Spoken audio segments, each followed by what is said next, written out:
Assalamualaikum warahmatullahi wabarakatuh. Perkenalkan, nama saya Isdila dengan NIM 22122062. Baik, di sini saya akan menjelaskan studi kasus pertama, yaitu menjelaskan perancangan sistem penalaran berbasis kasus untuk diagnosis penyakit pada ibu hamil menggunakan metode Nurse-Neighbor. Studi kasus poli kesehatan ibu dan anak Puskesmas Wondolako. Baik, di sini saya akan menjelaskan masalah dari penyakit pada ibu hamil di Puskesmas Wondolako. Baik, untuk masalahnya, yaitu 1. Kurangnya ahli tenaga kesehatan. Kemudian 2. Keterbatasan sistem informasi. Kemudian ketiga, ketergantungan pada metode konvensional. Baik, untuk akibatnya dari masalah tersebut yaitu ada 1. Kualitas pelayanan menurun, yang dimana kurangnya ahli tenaga kesehatan dapat mengakibatkan kualitas pelayanan yang menurun. Kemudian kedua, keterlambatan diagnosis. Kemudian ketiga, resiko kesehatan meningkat, yang dimana dengan kualitas pelayanan yang menurun, resiko kesehatan ibu hamil dan janin dapat meningkat karena diagnosis yang tidak tepat atau terlambat. Kemudian 4. Keterlambatan pengetahuan. Kemudian 5. Tingginya angka kematian ibu hamil. Jika tidak ada perbaikan dari sistem informasi dan keahlian tenaga kesehatan, angka kematian ibu hamil di Puskesmas Wondolako dapat meningkat karena kesulitan dalam mendeteksi dan mengelola kondisi kesehatan yang kritis. Baik, untuk solusinya di sini yaitu ada 1. Pelatihan dan peningkatan keahlian tenaga kesehatan, melakukan pelatihan reguler dan peningkatan keahlian bagi tenaga kesehatan khususnya dalam bidang poli kesehatan ibu dan anak. Kemudian kedua, implementasi sistem informasi kesehatan, mengembangkan dan mengimplementasikan sistem informasi kesehatan yang memadai untuk mendukung proses diagnosis penyakit pada ibu hamil. Kemudian ketiga, penggunaan metode Nurse-Neighbor yang lebih efektif, memperbaiki proses pencocokan kasus dengan metode Nurse-Neighbor agar lebih efisien dan akurat dalam memperbaiki diagnosis penyakit pada ibu hamil. Kemudian 4. Kolaborasi antara sistem dan pakar kesehatan, membangun mekanisme kolaborasi yang baik antara sistem informasi dan pakar kesehatan untuk memastikan revisi dan pembaharuan informasi yang lebih tepat. Baik, itulah tadi studi kasus pertama, yaitu di Kecamatan.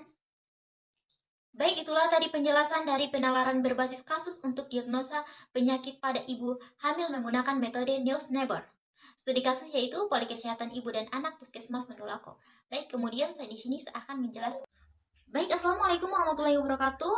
Baik, di sini saya akan menjelaskan studi kasus kedua, yaitu